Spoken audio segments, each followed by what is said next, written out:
မင်္ဂလာပါ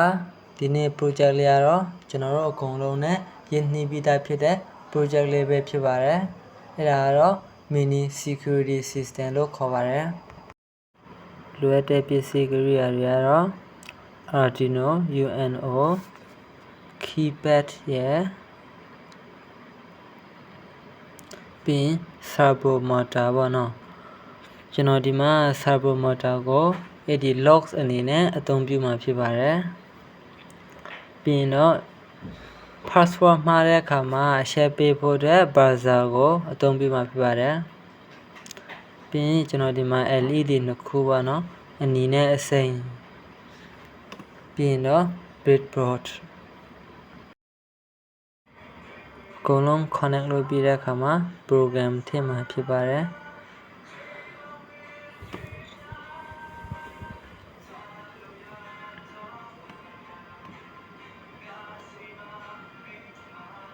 ပြီးရင် start simulation ကိုနှိပ်ပေးပါကျွန်တော်ဒီ code program ထည့်မှာအဲ့ဒီ keypad ရဲ့ password ကို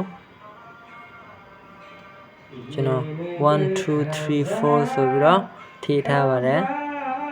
ကျွန်တော်စပြီးတော့နှိပ်ပေးပါမယ်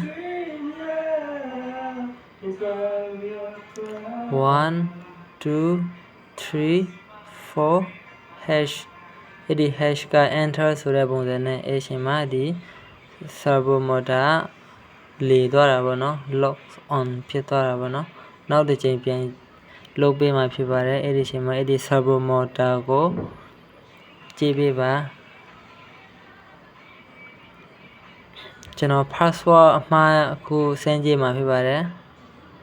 8အဲ့အချိန်မှာဒီ browser ကမှားတယ်ဆိုရင်တော့အဲ့ဒီ browser က alarm ပေးမှာဖြစ်ပါတယ်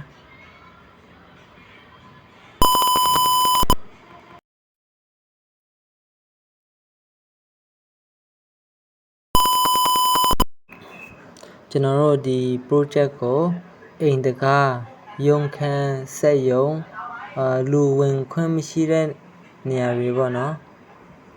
bank တို့ condo တို့ office building တို့အဲ့လိုစားတဲ့လုံခြုံရေးလိုအပ်တဲ့နေရာတွေမှာအသုံးပြုလို့ရပါတယ် Bye bye see you in the next video